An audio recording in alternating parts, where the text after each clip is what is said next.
something has been resonating with me here, especially today. Last night I had something try to latch on to me, and I'm in total disagreement with it.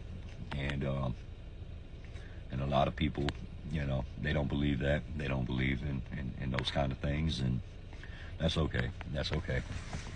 But it helped give me. I've been dwelling on it, that we're not here for a good day. We don't serve God to get a bag. We don't serve God to get our electric bill paid. We don't serve God to get all these things that are in His hand.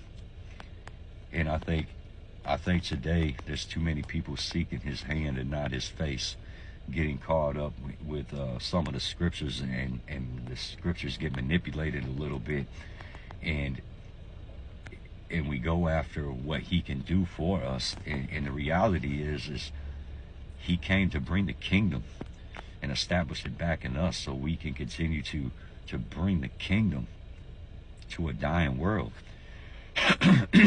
Excuse me.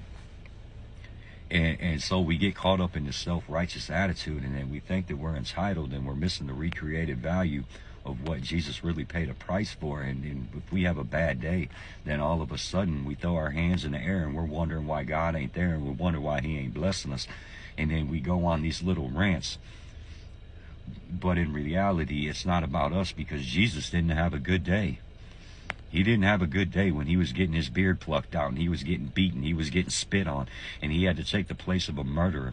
And He took the stripes across His back, and they beat Him, and they tortured Him, and they manipulated, and they mutilated Him, and they did these things. And He went to the cross, and He did this, and He had and He could imagine if Jesus would have just said, I'm done. These people don't even care about me.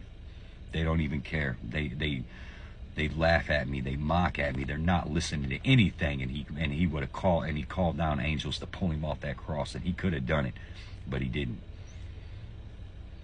So when our light bill don't get paid on time, or we go through a little something, we begin to get into a self-righteous attitude, and begin to think that all of a sudden God ain't blessing us, and we must be backslidden, and we need to go into the prayer closet, and we got to call every single person that we know that are saved, and have a prayer conference, and pray for 16 hours, and because we got caught at a couple red lights and we was 2 minutes late to work. We're missing the gospel. We're missing what Jesus came for. We're missing what He came and went to the cross and died on the cross and resurrected on the third day. We're missing the point. It's about the kingdom. It's about